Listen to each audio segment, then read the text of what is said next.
안녕하세요. 사연에 빠지다의 DJ 민영입니다. 오늘도 두 가지 사연 준비되어 있어요. 재미있게 함께 해주시고요. 구독과 좋아요 버튼도 눌러주세요. 그럼 오늘의 사연 바로 시작해 볼게요.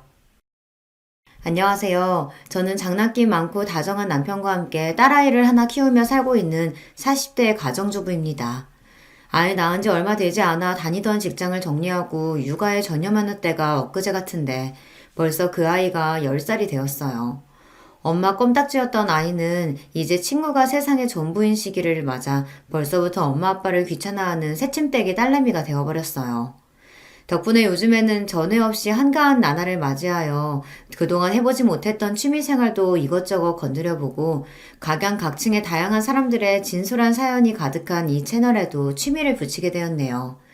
요즘에는 여러분 사연 듣는 게 하루의 낙이에요. 저나 남편이나 타고나길 스트레스 쌓고 사는 성격이 아니고 그런 저희 부부 성격을 닮아 그런지 딸아이도 낙천적인 데가 있어서 다행히 가정 안에서 불화를 쌓을 일 없이 다복한 삶을 살고 있어요. 그런 저라고 해서 마냥 속 끓일 일이 없지만은 않지만요. 문제의 발단은 바로 제 형부입니다. 모든 의사가 다 그런 건 아닐 텐데 형부는 의사라는 제 직업이 모든 일에 면죄부라도 되는 양 구는 사람이거든요. 형부가 의사면 의사지 무슨 자격으로 남의 남편을 이렇게 우습게 봐요. 그렇게 우습게 여기던 사람한테 이제 와서 빌빌 기는 건 또 무슨 경우고. 의사 자존심 참 별거 없네요. 아니 처제, 내가 그래서 미안하다고 하잖아. 알았으면 내가 아무렴 그랬겠어? 그럼 형부가 잘했다는 거예요? 끝까지 반성할 줄도 모르고. 됐어요. 나도 내 사람한테 함부로 구는 사람 어떻게 되든 내 알 바 아니야. 처제!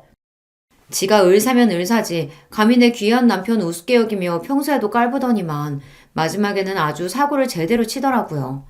하지만 내 사람 그리 업신여기는 꼴을 가만히 참아줄 제가 아니었습니다. 대체 이게 다 무슨 얘기인지 제 사연 한번 들어보시겠어요? 저는 세 자매 중 둘째예요. 보통 딸 많이 낳는 집은 끝에 아들 하나 보려고 그러는 경우가 많다고 하지만 저희 집은 그렇지는 않았습니다. 비록 친가와 외가에서는 그래도 이왕이면 손자 하나 보셨으면 하고 은근히 바라셨다는 걸 알지만 그래도 그걸로 저희 세자매 서럽게 하는 일 없이 골고루 사랑해 주셨습니다. 친정아버지는 아예 아들 없는 걸 아쉬운 티도 내지 않으셨어요. 그 마음속까지야 저희가 속속들이 알 수는 없겠습니다만 적어도 저희 자매가 그런 걸 인지해서 눈치 보는 일 따위는 없도록 해주셨어요. 아들 낳아봤자 쓸 데 하나도 없다. 딸들이 최고지. 너희들 앞으로 봐라. 이제 아들 타령하는 시대는 끝났다니까. 곧 다들 딸 낳고 싶어하는 세상이 올 거라고. 딸들 기죽지 말라고 하신 말씀인지는 모르겠지만 어찌되었든 딸바보들의 세상이 오긴 왔으니 이걸 선견지명이라고 해야 할까요? 어쨌든 아버지부터가 저희 세자매 길을 살려주지 못해 안달이셨으니 저희 셋이 그 어느 집 아들들보다도 씩씩하게 자란 것은 이미 예견된 일이었겠죠. 쟤들 저렇게 왈가닥인 거 다 당신 때문인 거 알지? 셋 다 앉으려고 드는 건 똑같아서는. 저러다 쟤들 시집 못 가면 다 당신 탓이니까 나중에 가서 후회나 하지 마셔요. 시집 못 가면 못 가는 거지. 그리고 우리 딸들이 뭐가 부족해서 시집을 못 가? 안 가는 거지. 시집 안 가면 내가 평생 끼고 살고 좋지 뭐. 아이고, 다 늙은 아비랑 퍽이나 같이 살고 싶겠어. 당신은 나한테나 잘해. 늘 그렇게 저희 편을 들어주시며 엄마와 투닥거리시는 아버지셨어요. 저희한테는 그게 참 일상적인 풍경이었습니다. 어머니 역시 또래 여자아이들에 비해서 언행이 거침없는 저희가 어디서 모난 돌 맞지 않을까 하시는 노파심이셨지 사실 저희 세 자매 합친 것보다도 더 당차신 분이셨으니 이런 저희 성격이 꼭 아버지 탓만은 아닐 겁니다. 집안 분위기가 이렇다 보니 또래 여자아이들의 부러움을 살 일도 많았습니다. 저희야 직접 겪은 건 아니지만 그래도 아직도 딸보다 아들을 더 귀하게 여기며 딸을 살림 미천 취급하는 집도 종종 있더라고요. 그런 친구들 얘기를 듣다 학을 떼는 게 한두 번이 아니었어요. 우리 집은 남자는 부엌에도 못 들어가게 한다니까. 그러면서 나한테는 밥 차리는 건 기본이고 물 떠다 마시는 것까지 다 나 시켜. 자기들은 손이 없어 발이 없어. 나나 남동생이나 한 살밖에 차이 안 나는데 동생이니까 당연히 네가 해야지 하면서 동생 밥 차리는 것도 꼭 나한테 맡기고. 정말 짜증나. 야, 그거 동생이라고 그러는 것도 아니야. 우리 집은 오빠인데도 나보고 차리라고 한다니까? 그놈 그거는 뭐 등신이야. 2살 어린 동생한테도 밥상 받아먹는데. 한껏 분노에 차오른 친구들 경험담을 듣고 있노라면 저희 자매가 얼마나 복된 환경에서 자라나고 있었는지 실감할 수 있었습니다. 딸도 본인들이 원해서 낳은 자식일 텐데 어떻게 같은 자식을 저렇게나 다르게 차별하고 키울 수 있는지 이해가 안 갔어요. 아들이라는 게 그렇게 대단한 겁니까? 아들이 없는 저희로서는 더더욱 이해가 안 갔죠. 내가 커서 결혼이라는 걸 하게 될지는 모르겠지만 만약 결혼해서 애를 낳는다고 하더라도 절대로 딸이라고 기죽이고 차별하지 말아야지 생각했습니다. 가만 보면 이런 마음으로 아빠가 우리를 그렇게 키우신 건가 싶기도 했고요. 그래서 저희 자매는 하고 싶은 거, 욕심나는 거 애써 누르지 않고 당당하게 요구하며 커왔어요. 저는 운동에 소질이 있어서 초등학생 때부터 육상부 활동을 했었습니다. 자존감이 높은 만큼 만만치 않게 승부욕도 있는 편이어서 발목 부상으로 육상을 그만둘 때까지는 기록도 제법 좋은 편이었습니다. 비록 부상으로 뜻하지 않게 진로를 변경해야 했지만 그럼에도 걱정이 크지는 않았습니다. 사랑 가득 주시는 훌륭한 부모님 밑에서 자라는 게 좋은 점은 실패를 하게 되더라도 그게 내 인생의 끝이라는 생각이 들지 않는다는 점이었어요. 비록 다른 길을 찾아봐야 하겠지만 저는 아직 어렸고 제 곁에는 언제나 제 편에 서서 당신들이 해주실 수 있는 지원을 아끼지 않으실 부모님이 든든히 버티고 계셨습니다. 저보다도 더 당찬 언니와 똑 부러지는 동생은 말할 것도 없었죠. 실제로 진로를 틀게 되면서 다소 그간 소홀했던 공부를 따라잡는데 언니 도움이 컸습니다. 언니가 공부를 아주 잘했거든요. 언니는 학창시절 내내 전교 1, 2등을 엎치락 뒤치락 할 정도로 머리가 좋았어요. 동생도 공부를 잘하는 편이긴 했지만 미술을 전공하면서부터는 아무래도 저만큼 공부에 전념하지 못했죠. 그래도 뒤늦게 공부 진도를 따라가려고 용을 쓰는 언니 옆에서 밤늦게까지 그림을 그리며 제 졸음을 쫓아주는 등 동생에게도 도움을 많이 받았습니다. 그렇게 저는 겨우겨우 턱걸이로 원하던 대학에 합격할 수 있었습니다. 가족들 모두의 도움이 없었더라면 언감생심 꿈도 못 꿀 일이었죠. 주변에 운동하다 뒤늦게 공부로 진로를 튼 친구들 중에서도 가장 큰 성과를 거둔 셈이었어요.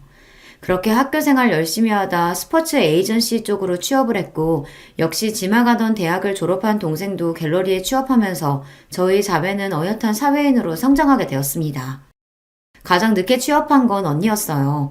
법조인의 꿈을 키우던 언니는 대학 졸업 후 로스쿨에 진학했고 과정이 끝나자마자 변호사 시험에 합격해 로펌에 입사했습니다. 시험 성적이 좋아서 이미 취업이 내정되어 있었던 만큼 언니의 앞길은 그야말로 창창했습니다. 이 나이에 겨우 취업한 언니 그동안 술 사 먹이느라 너희들 고생이 많았다. 언니가 이제부터는 얻어먹은 거 열심히 갚을게. 이제 변호사 선생님 실컷 뜯어먹을 수 있는 거야? 이거 술 조공한 보람이 있구만. 술은 둘째 언니가 마셔놓고 생색은. 언니 변호사 시험 합격 겸 로펌 입사 축하주를 얻어먹는 자리에서 얼마나 기분이 좋았는지 모릅니다. 그동안 우리 언니 공부한다고 예쁜 옷도 잘 못 입고 연애도 제대로 못하고 그 고생을 했는데 앞으로 언니는 인생에 꽃길이 쫙 펼쳐졌다고 생각하니 얼마나 기쁘던죠. 저희 언니라서가 아니라 정말 어떤 남자가 와도 주기 아까운 사람이었어요. 그렇게 저희 세자매 나이가 어느덧 30대에 접어들게 되었습니다. 일찍이 결혼의 뜻이 없음을 밝힌 막내는 그렇다 치고 슬슬 엄마로부터 결혼 압박이 들어오기 시작했어요. 태영이 쟤야 결혼 안 하겠다는 소리 달고 사는 애니까 그렇다 치더라도 주영이랑 재영이는 생각 있으면 이제 슬슬 준비해야 하지 않겠어? 아예 안 갈 거면 또 몰라도 결혼 생각 있는 것 같으면 너무 늦어도 안 좋아. 일에는 다 때가 있는 거야. 출산도 너무 늦으면 너희들 몸고생스러워서 안 돼. 애들 나이 뭐 얼마나 됐다고 벌써 결혼을 닥달해. 알아서들 하겠지. 적당히 해. 당신 눈에야 애기들이지. 밖에 나가면 쟤들 관연한 처녀야. 쟤들도 이제 30 넘었는데 그게 적은 나이야 그럼? 자기는 20 간 넘은 나같이 해서 장가든 주제 말도 잘한다. 우리 때랑 지금이야 갓나무. 여전히 어머니한테는 맥을 못 추시는 아버지셨어요. 그럼에도 여전히 저희 자매들 기 살려주시느라 여념이 없는 아버지를 보고 있자면 늘 감사한 마음이었습니다. 어릴 적에도 알고야 있었지만 사회생활하면서 생각보다 성관념이 형편없는 남자들을 너무 흔하게 접하게 되었어요. 저희 아버지 사고방식이 얼마나 유연했는지 놀라울 지경이었습니다. 아버지 연세를 생각하면 더더욱 그랬죠. 저만 그렇게 생각한 건 아니었을 겁니다. 다들 사회생활 하면서 겪은 바가 있었으니까요. 나는 그런 놈들도 가정 꾸리고 사는 게 진짜 놀라울 지경이야. 도대체 얼마나 인내심이 끝내주는 여자들이면 저런 놈들을 견디고 사는 걸까? 그 꼴 보느니 속 편하게 혼자 사는 게 낫지. 뭐 동생 말도 틀린 건 아니라고 생각했습니다. 그렇게 살 바에야 혼자가 낫죠. 하지만 저는 동생처럼 비호는 아니었어요. 모자란 놈하고 하느니 안 하는 게 낫지만 좋은 사람 있으면 저희 어머니 아버지처럼 투닥거리며 사는 것도 재미있을 것 같아서요. 하면 좋고 아니면 말고 딱 그 정도였죠. 나야 그렇다 쳐도 언니들은 어때? 큰언니는 아직이지만 둘째 언니는 남자친구도 있잖아. 좋지. 아직 만난 지 얼마 안 됐으니 뭐라고 확신은 못해도 이 사람이면 결혼해도 재미있게 살 수 있지 않을까 싶기는 해. 언니는? 아직 연애 생각 없어? 이제 본 듯한 변호사님도 됐겠다. 주변에서 소개시켜주겠다고 꽤나 들쑤실 것 같은데. 글쎄, 아직 일도 손에 안 익기도 했고 아직은 별 생각이 안 드네. 결혼은 그렇다 치고 연애도? 아예 흥미 없어? 흥미가 없기보다는 뭐랄까. 잠시 생각에 잠긴 언니가 말했습니다. 난 내가 아까워. 그건 나도 동감. 저도 옆에서 같이 고개를 주걱거렸습니다. 아무렴요. 어지간한 남자는 언니 옆에 갖다 대기 언니한테 미안할 지경이었습니다. 언니, 나중에 결혼하더라도 정말 잘난 놈 아니면 데려오지 마. 어설픈 놈 데려왔다가 내가 언니 결혼식장에서 깽판 칠 테니까. 아주 언니 시집가지 말라고 고사를 지내라. 그렇게 실없는 소리를 주고받으며 셋이서 깔깔거렸습니다. 이렇게 셋이 지내는 시간이 참 즐거웠어요. 여기서 누구 하나 시집이라도 가는 날에는 이런 날들을 보내기 흔치 않아질 거라고 생각하니 이 시간이 더욱 소중하게 느껴졌습니다. 아이러니하게도 그런 시간을 끊어내고 가장 먼저 결혼에 꼴이 난 건 저였어요. 남편은 같은 회사에 근무하던 직장 동료였습니다. 아무래도 회사가 스포츠 에이전시다 보니 저처럼 학창시절에 운동하던 직원들이 많은 편이었습니다. 남편 역시 마찬가지였어요. 학교 다닐 때까지 축구를 하다가 경영 공부를 하고 입사한 경우였죠. 그러다 보니 저처럼 몸 움직이는 걸 좋아하는 활발한 성격이나 뒤늦게 공부를 시작해서 대학에 진학하는 등 공통점이 꽤 많았습니다.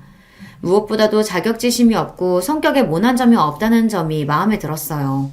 운동을 한 여성분들이라면 흔히 겪는 일일 텐데 남자들이 요상한 경쟁심을 발휘하는 경우가 꽤 많아요.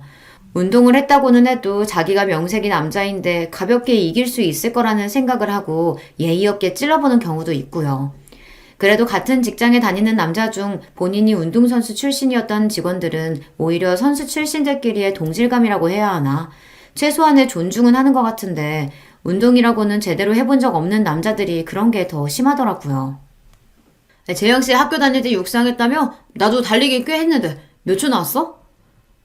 재영씨 무한하게 왜 그래? 그래도 우리가 남잔데 우리만큼 기록 나오긴 힘들지. 저들끼리 뭐가 그렇게 재미있는지 사람을 가운데다 두고 낄낄거리는 꼴이 우습지도 않았습니다. 겨우 키가 저보다 살짝 웃드는 데다 배는 남산만큼 튀어나온 인간들이 그래도 남자가 어쩌고 저쩌고 하는 꼴을 보면 결혼이라면 질색은하는 동생의 마음이 충분히 이해가 될 지경이었어요. 그럴 때마다 서글서글하게 같은 남자 동료들을 먼박주는 게 바로 남편이었어요. 아무래도 운동을 안 해보셔서 그런 말씀 하시는 것 같네요. 프로랑 아마추어를 어디 비교할 수 있나요? 그래도 우리가 명색이 남잔데 아마추어라도 운동 쉬운 거 아니에요. 몇 년을 꾸준히 노력한 실력 있는 사람들을 일반인이 무슨 수로 당해내겠어요. 그래도 그 말은 좀 그렇네. 남자 자존심이었지 여자한테 지는 게 말이 돼? 프로 앞에서 여자 남자가 다 무슨 소용이에요. 원래 자기가 안 해본 건 다 쉽게 생각하는 법이니까 그런 말씀하시는 것도 이해 안 가는 건 아니네요. 제 앞에서는 말 같지도 않은 소리를 주절주절 짓거리던 인간들도 웃는 낯으로 먹이는 남편 말에는 대꾸도 제대로 못하더라고요. 남편은 남자들 사이에서 소위 말하는 서열이 높은 편이었습니다. 같은 남자들이 알아서 눈치를 보는 발언권이 센 남자였어요. 그래서였는지는 몰라도 여자 까레뭉개면서 본인들 모자란 자신감을 채우려 드는 못난 남자들과는 달랐죠. 그것도 다 남자라서 할 수 있는 말이라고 생각하긴 했지만 여자 이겨먹으려 들지 않고 서글서글한 성격만큼은 마음에 들었습니다. 한번 마음에 들면 담아두지 않고 솔직하게 표현하는 편이었기 때문에 남편과는 금방 가까워지게 되었어요. 그렇게 결혼 얘기 꺼낼 때마다 미적거리더니 그래도 우리 딸이 시집을 가긴 가는구나. 내가 참 감개가 무량하다.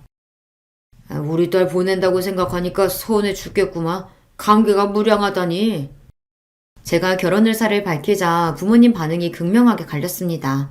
예상했던 바이긴 했지만 그래도 아버지께서 서운함에 눈물까지 찍어내시는 걸 보니 괜히 저도 싱숭생숭하더라고요. 걱정하지 마, 아빠.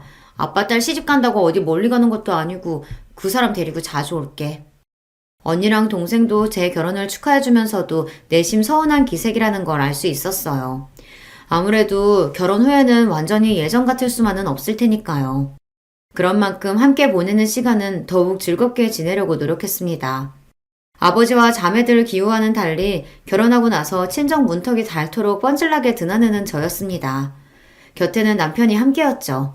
부침성이 있는 성격으로 저희 가족들과의 첫인사부터 호감을 산 남편은 결혼 후에는 저희 집안에 처음으로 들어온 사위 노릇을 톡톡히 했습니다.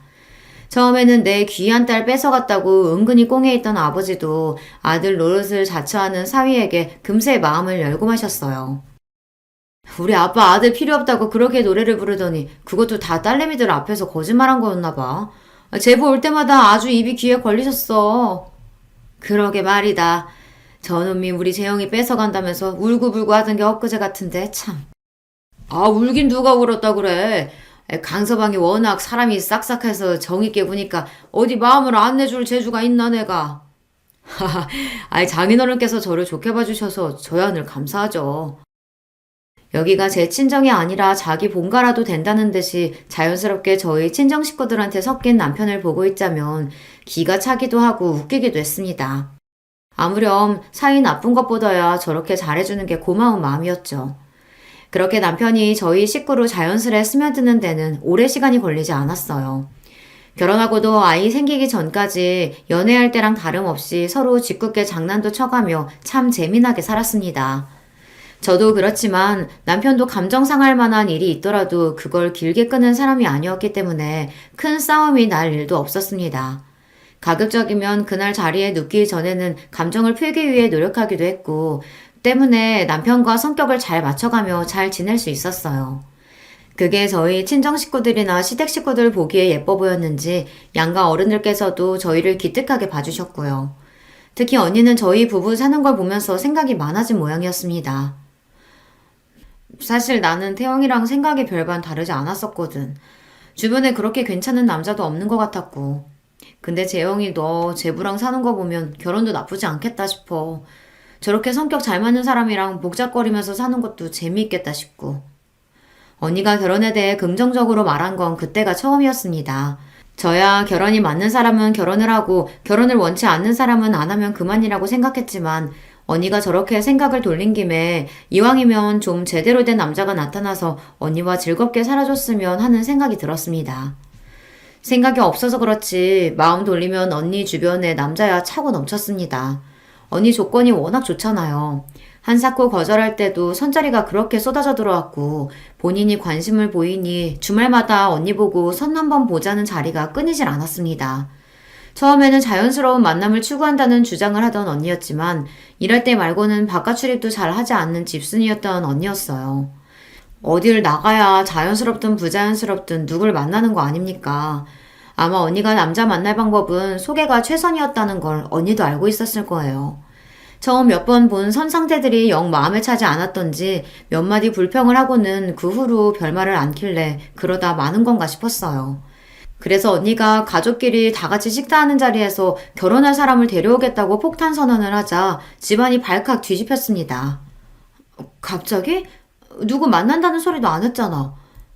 언니 남자 있었어? 누군데? 어떤 사람인데 네가 결혼 얘기를 다 꺼내? 제대로 된 놈인 거 맞아? 확실히 잘 알아봤어? 가열된 분위기에 다들 질문 폭탄이 쏟아지자 남편이 겨우 저희 식구들을 진정시켰어요. 이윽고 장내가 조용해지자 언니가 입을 열었습니다. 선본 이후로 그쪽에서 계속 연락은 했는데 다시 보니까 또 괜찮은 것 같더라고. 조건도 나쁘지 않고. 네가 고른 남잔데 어련하겠어. 뭐 하는 남잔데? 의사예요. 지금은 대학병원에서 일하는데 곧 개원한다나? 직업이 문제가 아니라 사람이 중요하지, 사람이. 아빠 너무 흥분하지 마시고. 아무렴 똑부러지는 언니가 그런 것도 확인 안 했을까? 말은 그렇게 하면서도 무슨 쇼핑 갔다 왔다는 것처럼 심드렁하게 자기 결혼 얘기를 하는 언니 모습이 좀 걱정이 되더라고요. 솔직히 무슨 바람이 불었나 싶기도 했어요. 언니가 어련히 알아서 하겠지만 그래도 가족이라고 내가 걱정이 돼서 형부 되실 분 어떤 분이신지 궁금하기도 하고. 무난해. 성격도 그렇고 조건도 그렇고. 사실 처음에는 같은 변호사를 만나는 게 직업적으로 많이 이해해줄 것 같기도 하고 그랬는데 남자 변호사들은 나한테 경쟁 심리를 느끼는 것 같더라고. 일하는 것만 해도 피곤한데 집에서까지 그러고 싶진 않고 무엇보다 나한테 잘해. 내 직업도 존중하고 결혼해도 최대한 지금 생활 유지하면서 살고 싶다는 말에도 이견이 없더라고. 나는 같이 있어서 뭐 더 생기길 바라는 게 아니라 서로 각자 삶 존중하면서 함께 있을 수 있는 사람이 맞는 것 같아. 뭔가 불타오르는 사랑이 느껴지기보다는 서로 잘 맞는 파트너를 찾는 것 같은 느낌이었습니다. 정작 이렇게 말하는 저도 불같은 사랑을 해서 결혼했다기보다는 마음 잘 맞고 서로 장난 잘 받아주는 소꿉친구 같은 연애를 하고 결혼하기는 했습니다만 그래도 남편이 정말 좋지 않았다면 결혼까지는 안 했을 것 같더라고요. 가족들에게 마음 쓰는 것에 비해 연애할 때 남자에게 그 정도의 정성을 쏟지는 않는 언니 성정을 생각해 볼 때 제 걱정이 괜한 걱정은 아니었다고 생각합니다. 하지만 각자 결혼하는 이유야 다 다를 테니 언니의 결정에 딱히 뭐라고 할 말도 없었죠. 부디 언니가 말한 예비 형부가 그런 언니와 꼭 어울릴 수 있는 최적의 짝이기만을 바랬습니다. 결혼 전 친정에 인사를 하러 온 형부는 멀끔하고 번듯한 인상의 범생이 타입이었습니다. 얼굴이 허여멀건한 게 공부한다고 운동이랑은 담 쌓고 살았을 게 뻔해 보였어요. 좀 깐깐해 보이기도 했고요. 한마디로 전형적인 엘리트 상이었습니다. 저랑 상성이 썩 맞는 유형은 아니긴 했어요. 아마 그건 남편도 매한가지였을 거예요. 하지만 어디 저희 생각이 중요한가요? 우리 언니한테 잘해주기만 하면 저희가 당연히 맞춰야 할 문제였습니다. 사람이 반듯하고 예의 바른 게 괜찮아 보이네. 직업도 좋고. 사람 한 번 봐서 어디 아나? 그 짧은 시간 동안 예의 못 지키면 그게 더 문제인 거지. 당신은 재영이 보낼 때도 그렇게 사윗감 색안경 끼고 봤었어. 이번에도 괜히 대도하는 태클 걸었다간 나 진짜 가만히 안 있어요. 내 귀한 딸 빼앗아간 도둑놈 레파토리를 사전에 차단당한 아버지 표정이 불만으로 가득했어요. 하지만 저 역시 현부 첫인상이 그리 나쁘지는 않았습니다. 제 성격이랑 맞고 안 맞고는 둘째 문제고 학자 타입인 언니랑은 잘 어울릴 것 같았거든요. 두 사람 모두 결혼 정년기를 살짝 지난 탓에 양가에서 결혼을 서둘러 진행했습니다. 저희 집도 저희 집이었지만 언니 시댁들 집에서 결혼을 밀어붙이는 기세가 대단했어요. 하긴 우리 언니가 조건이 빠져 외모가 빠져 저희 언니라서가 아니라 그 또래 아들 가진 집이라면 누구나 탐낼 만한 1등 신부감이었으니 무리도 아니라고 생각했어요. 그렇게 결혼 선언을 한 지 채 넉 달도 되지 않아 언니는 제 뒤를 이어 유부녀 대열에 합류하게 되었습니다. 결혼하고도 최대한 지금의 생활을 유지하고 싶다는 언니 말처럼 결혼하고도 언니는 자주 친정을 찾았습니다. 하지만 결혼 후 친정 나들이에 거의 매번 남편과 동행했던 저와는 달리 형부 얼굴은 좀처럼 보기 어려웠습니다. 그 사람 병원 일만으로도 바쁘고 솔직히 친정 오는데 그 사람 달고 오는 거 너무 불편해. 니들이랑 하고 싶은 얘기도 제대로 못할 텐데. 그리고 그 사람 여기 달고 오면 나도 그 사람 원할 때 시댁 가야 할 거 아냐. 사람이 가는 게 있으면 오는 게 있는 건데 각자 집은 가급적이면 각자 전담하기로 했어. 뭐 실용적인 이야기긴 한데 사람 사는 게 꼭 그렇게 돌아가는 것만은 아니잖아요.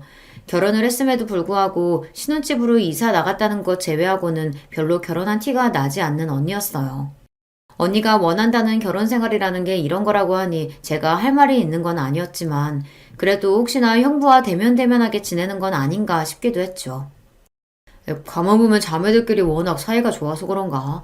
자기도 참 언니 걱정 많이 해. 처형 똑똑하잖아. 알아서 잘할 거야. 알지. 믿지. 믿는데. 그래도 이제 결혼해서 한 식구 됐는데 형부를 너무 자주 못 봐서 그런가. 괜히 걱정스럽고 그랬던 거지 뭐. 부부 일은 자기들 말고는 원래 잘 모르는 거야.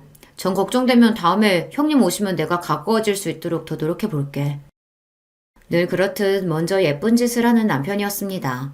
아무래도 아직 아버지는 갓 식구가 된 큰 사이에게 마음을 다 열지 않으신 듯하고 워낙에 여자 기운이 센 집안이다 보니 새 식구 입장에서는 부담스러울 수도 있지 않을까 싶기도 했어요. 같은 사위 입장이면 좀 더 쉽게 가까워질 수 있지 않을까 하는 기대도 있었고요. 무엇보다 남자들 사이에서는 항상 인기가 많은 남편이었습니다. 사람 하나 사귀는 건 일도 아닌 사람이니 친정 분위기가 좀 더 매끄러지지 않을까 싶었어요. 그러고 얼마 지나지 않아 친정 아버지 생신이 되었습니다. 언니 결혼하고 나서는 처음 맞는 친정 행사인 셈이었죠. 늘 병원 일로 바쁘다는 형부도 그날만큼은 친정을 찾았어요. 결혼한 이후 형부가 친정에 이렇게 오래 머문 것도 처음이었습니다. 아직 낯설어서 그런지 약간 무안한 얼굴을 하고 자리를 지키는 형부가 좀 안쓰러워 보이기도 했습니다. 딱 봐도 변죽이 좋은 사람은 절대 아니었어요. 제가 옆구리를 찌르기도 전에 남편이 형부 옆에 착 붙어 앉았습니다. 아이고 형님, 병원 일 때문에 많이 바쁘시죠? 오늘도 시간 내시느라 무리하신 건 아니에요? 아닙니다. 그래도 처음 맞는 장인어른 생신인데 꼭 와야죠. 형님, 말씀 편하게 하세요. 제가 손아래 사람인데요. 이제 식구인데 편하게 대해주세요. 네. 천천히 할게요. 보통 남편이 저 정도 들이대면 말을 놓을 법도 한데 형부도 강적이었습니다. 그런 형부도 술이 한 잔, 두 잔 들어가기 시작하니 긴장이 좀 풀어진 것 같았습니다. 동서 무슨 일 하고 있다고 했지? 저 스포츠 에이전시에서 일하고 있습니다. 저 사람이랑 사내 커플로 만났어요. 그러면서 남편이 부침성 있게 자기 명함을 내밀었습니다.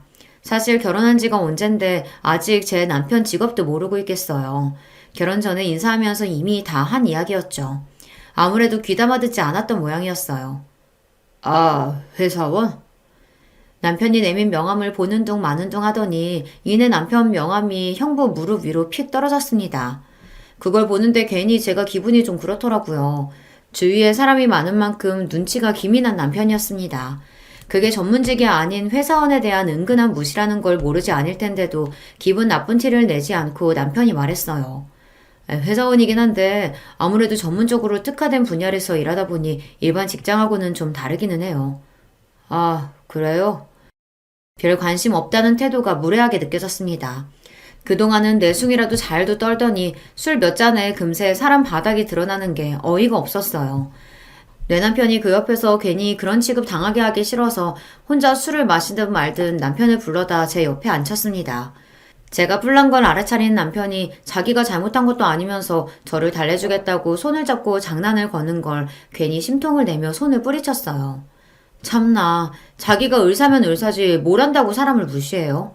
남편 말처럼 스포츠 분야에 특화된 회사였기 때문에 전문성을 띠고 있다는 건 사실이었어요. 그리고 남편은 사내에서 꽤나 인정받는 사원이었고요. 설사 그렇지 않다고 하더라도 일반 회사원은 무시해도 되는 존재입니까? 의사식이나 되는 양반이니 우리 같은 평범한 사람들은 다 웃어 보였나 봐요. 웃기는 건 제 남편한테는 그런 태도를 보여놓고는 언니한테는 또 꼼짝도 못하더라고요. 의사인 자기랑 어울리려면 변호사 언니 정도는 되어야 한다는 건지 척 보기에도 차이가 나는 태도에 빈정이 상했습니다. 그렇다고 우리 언니한테까지 남편한테 한 것처럼 대했다가는 그건 그것대로 기분이 나빴을 테지만 말이에요. 늘 그랬던 것처럼 언니가 신경 써서 아버지 생일 선물도 준비하긴 했지만 형부도 제법 두꺼운 용돈 봉투를 내밀었습니다. 바빠서 그렇긴 했지만 하나가 미워 보이니 다른 것도 미워 보여 그랬는지 그것조차 자기 돈 잘 번다고 유세 부리는 것 같아 못마땅했습니다. 뒤이어 남편이 아버지께 생신 선물을 건넸어요. 아버지 성함이 새겨진 맞춤 등산 지팡이였어요. 아버지와 시간을 자주 보내는 섬세한 성격의 남편이 준비할 만한 선물이었죠.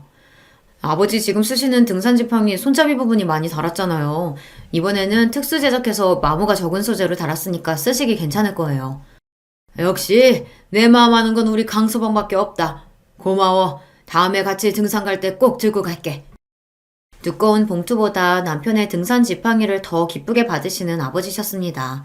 우리 사위 최고라며 평소처럼 서로 부둥부둥하는 남편과 아버지를 보는 형부 시선이 묘하게 고가워 보이더라고요. 제가 곱깝게 보면 뭐 어쩔 거야 싶었어요. 그날을 기점으로 형부가 제게 미운 털이 아주 단단히 박혔죠. 형부랑 잘 지내보라는 말. 형부랑 잘 지내보라는 말 취소야. 이제 보니까 사람이 아주 음흉한 게 기분 나빠 죽겠어, 진짜. 아이, 왜 그래? 난 진짜 괜찮다니까 그러네. 난 안 괜찮아. 자기 전문직 사짜 직업 달았다고 유세 떠는 거야, 뭐야. 가족으로 엮인 사람한테도 그런데 안 그런 사람들한테 어떻게 굴지 안 봐도 뻔하다.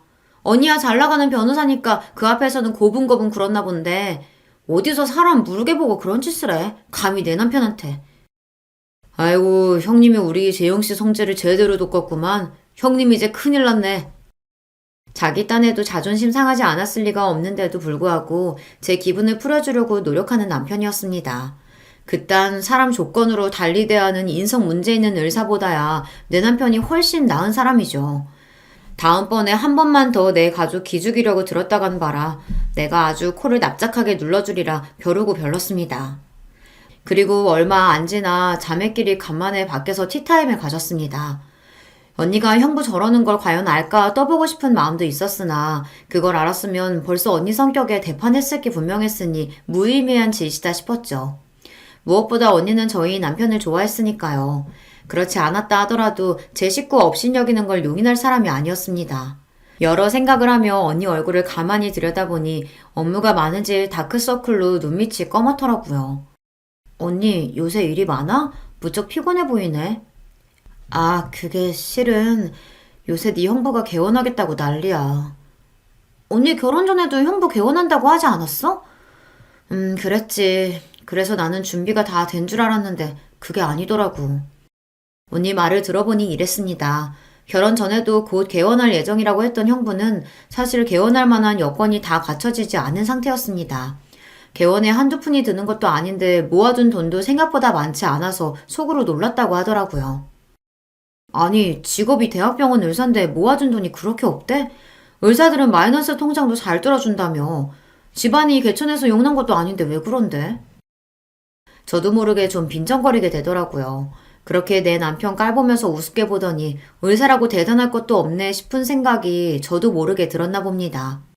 그런 제 말에 언니가 한숨을 푹 쉬더니 대꾸했습니다. 시아버지 사업하시는데 급하게 막을 게 있어서 빌려드렸다고 하더라고. 말이 빌려드린 거지. 아들 자식 지금까지 키워서 의사 만들어놨는데 그 정도는 받아야 되는 거 아닌가 생각하시는 눈치야. 못 받을 것처럼 얘기하는 걸 보니 본인도 딱히 돌려받을 생각도 없는 것 같고. 그럼 개원 못해? 그렇지. 그러면 개원 생각을 접어야 맞는 거지. 그런데 개원을 하겠대. 무슨 돈으로? 설마 언니한테 그 돈 해달라는 거 아니지? 동생 말에 언니 표정이 굳어졌습니다. 이놈이 언니 같은 여자 데려가서 호강은 못 시켜줄 망정 자기 마누라 돈 뜯어서 제 병원 차릴 생각을 해요. 저도 모르게 흥분해서 소리쳤습니다. 언니, 행여나 돈 줄 생각 하지도 마. 결혼할 때 각자 영역 확실히 지켜주기로 해놓고 개원해달라니. 무슨 언니한테 병원 맡겨놨어? 네 언니 물렁뼈 아니다. 대놓고 그렇게 요구하지는 못하는데 내가 대놓고 나 그런 거 못해준다고 딱 못 박았어. 내가 못해준다는데 뭘 어쩔 거야. 맞습니다. 언니가 아니라면 그건 정말 아닌 거였어요. 언니가 순순히 당하고 있을 성격이 아니라는 걸 알면서도 괘씸한 마음은 가시질 않더라고요. 이러려고 능력 있는 변호사 언니 앞에서 설설 기는 건가 싶은 삐딱한 마음도 들었습니다. 집에 돌아와서 남편에게 그 이야기를 했더니 남편도 황당해 하더라고요. 왜 안 그렇겠어요. 언니가 뭐가 아쉬워서 남편 병원까지 해줘가며 결혼 생활을 유지해야 해요. 선볼 때 언니의 변호사 사무실 내주겠다고 한 번만 만나달라던 남자가 한둘이 아니었던 언니인데요. 생각하면 할수록 마음에 안 들었습니다. 재영아, 네 형부 네 언니한테 혹시 병원 해달라고 한다냐? 생각지도 못하게 훅 들어온 질문에 흠칫했습니다. 언니가 말했을 리는 없고 아무래도 동생이 슬쩍 아버지께 흘린 모양이었어요. 언니는 우리 집안 자랑이었습니다. 그런 자랑스러운 언니를 감히 물주 취급한 형부한테 동생이라고 감정이 좋을 리가 없었습니다. 가뜩이나 아직 큰 사이에게 마음을 열어주지 않은 아버지한테 저런 말을 전한 건 명백히 의도가 있는 행동이었으니까요. 내가 처음부터 정이 안 가더라니 우리 귀한 딸 데려가 놓고 그런 소리를 해? 자기가 의사니까 뭐 옛날처럼 열쇠 3개라도 받아내겠다는 거야 뭐야. 쟤놈이 의사면 우리 딸은 잘 나가는 변호사인데 우리 주영이 모셔가겠다는 놈이 얼만데? 감히 내 딸에 그런 취급을 해? 의사라고 좀 잘 나가나 했더니 제 능력으로 개원도 못하는 놈이. 단단히 화가 나신 아버지셨어요. 아버지가 저렇게 화가 나셨는데 어머니라고 모르실 리가 없으셨습니다. 언니 속 시끄러울까봐 본인까지 거들지 않으시는 거였겠죠. 하지만 친정 내에서 형부에 대한 여론이 완전히 바뀌어버렸다는 것만큼은 부정할 수 없었습니다. 언니가 의사를 분명히 했음에도 불구하고 아직 완전히 포기한 건 아닌지 답지 않게 형부가 부쩍 자주 언니를 따라 친정에 나타나더라고요. 물론 이제 형부를 두 팔 벌려 환영하는 사람은 더는 남아있지 않았지만 말입니다. 평소 친정 식구들 눈치를 잘 보던 형부가 자신을 대하는 처가 식구들 태도가 미묘하다는 걸 알아차리지 못할 리 없었을 거예요. 몇 번 따라오는 신용하는 것도 오래 가지 않고 곧 다시 친정의 발걸음을 끊었으니까요. 속이 훤히 들여다보이는 태도에 친정 식구들의 형부에 대한 실망감은 더더욱 커졌습니다. 다들 걱정하지 마. 나 그렇게 물은 사람 아닌 거 알면서 그래. 너야 잘하겠지만 애초에 이런 상황 만든 것 자체가 마음에 안 들어 그렇지. 다른 식구들 마음도 딱 그랬을 거예요. 우리 다들 그렇게 생각했지만 특히나 아버지 눈초리는 더더욱 곱지 않았어요. 친정 식구들 중에도 아버지 눈치를 가장 많이 보는 형부였으니 친정에 머무는 게 가시방석이었겠죠. 그렇게 개원은 물 건너갔나 했는데 얼마 지나지 않아 형부에게서 곧 개원한다는 연락을 받게 되었어요. 대번에 결국 언니가 뜻을 굽혔나 싶어 퍼뜩 언니에게 전화를 했습니다. 언니, 결국 형부 병원 해주기로 한 거야? 고세를 못 참고 개원 소리 했다니? 아니야, 내가 미쳤다고? 그 개원하는데 도움 줄 만한 인맥들 좀 소개해주긴 했지. 직접적인 도움을 준 건 아니더라도 언니도 꽤나 시달린 모양이었습니다. 아니었으면 얄짤없는 성격의 언니가 그런 우회적인 노력까지 해가며 속을 끓이지는 않았을 테니까요. 결국에는 본인이 원하는 걸 얻어냈구나 하는 생각에 형부가 괘씸하기까지 했습니다. 아주 잘난 마누라 얻은 덕은 혼자 다 보고 있구나 싶었어요. 개원을 하든 말든 상관도 하기 싫었으나 그래도 언니의 남편이었습니다. 마지못해 혼자 후딱 갔다 얼굴 도장만 찍고 나올 생각이었는데 정장 차림의 남편이 슬슬 따라오더라고요. 갈 거 없다니까. 나도 얼굴만 비추고 곧장 나올 거야. 모르면 모를까. 그래도 좋은 일인데 한 식구가 돼서 가보지도 않는 건 좀 그렇지. 뭐 예쁘다고 축하식이나 해줘. 정작 형부는 우리 같은 사람 가족으로 생각하지도 않을 텐데. 속상한 마음에 소리를 빽 질렀으나 그저 허허 웃는 남편이었습니다.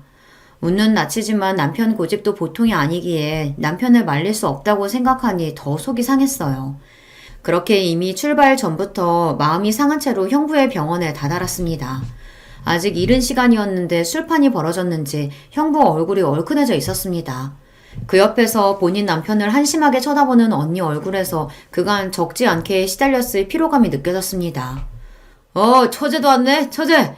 나도 이제 병원장이야. 이제 언니 어디 가서 사모님 소리 듣게 됐으니까 처제도 좋지? 제가 좋을 게 뭐가 있어요. 다른 데도 아니고 병원에서 술 냄새를 풀풀 풍기는 꼴을 보자니 어이가 없더라고요. 저 뒤쪽에 저희 친정 부모님도 도착해서 슬슬 올라오시는 게 보였습니다. 그때였습니다.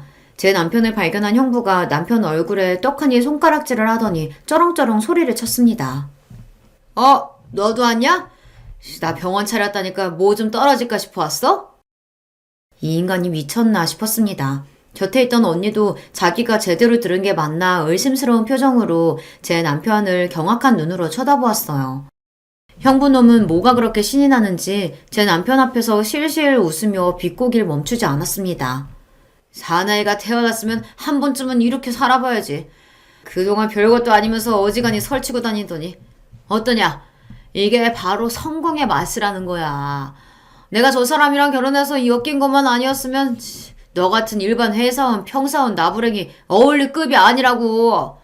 사위라고 딱 둘이는 거 이 모양이라니. 내가 얼마나 기가 차는 줄 아냐? 남자가 능력이 있어야지. 이건 뭐 능력도 없고 패기도 없고 장인어른도 이런 놈이 뭐가 그렇게 좋다고. 너 우리 집안 수치야 수치. 미쳤어요 진짜? 술을 처먹을 거면 곱게 처마시던가. 지금 누구 앞에서 행패야? 이건 선을 넘어도 보통 넘은 게 아니었습니다. 술주정으로 넘어가 줄 수 있는 수준이 아니었어요. 내 언니 닥달해서 제 분수에 넘치는 개원까지 해놓고 감히 누구 능력을 운운합니까? 당장에 형부놈 뺨이라도 갈길 제 기세에 도리어 남편이 막아섰습니다. 여보, 그만. 왜 막아? 막말은 저놈이 했는데. 이 사람이 진짜 미쳤나? 제부, 내가 정말 미안해요. 내가 사과할게. 정말 미안해요. 사과는 무슨, 저런 놈한테 사과를 하고 있어. 이 사람이 진짜. 이게 다 무슨 짓거리야?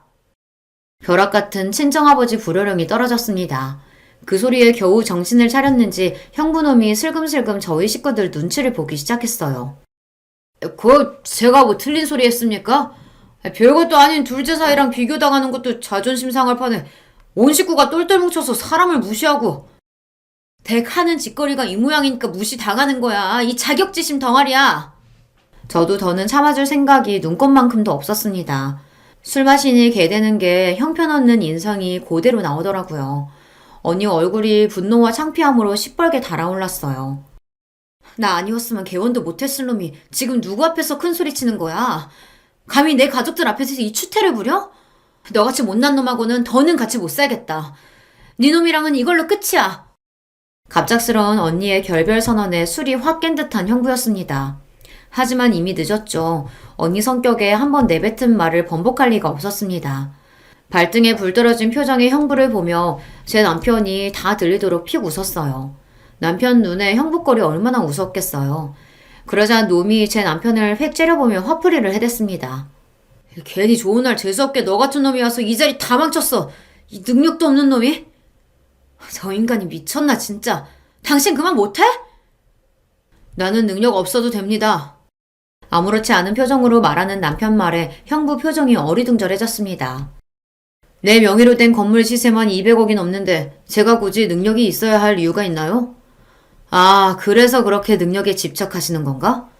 그렇게 죽어라 능력 갈고 닦았는데도 잘난 우리 제부한테 불붙어서 겨우 개원하셨으니 그동안 얼마나 노고가 많으셨겠어요.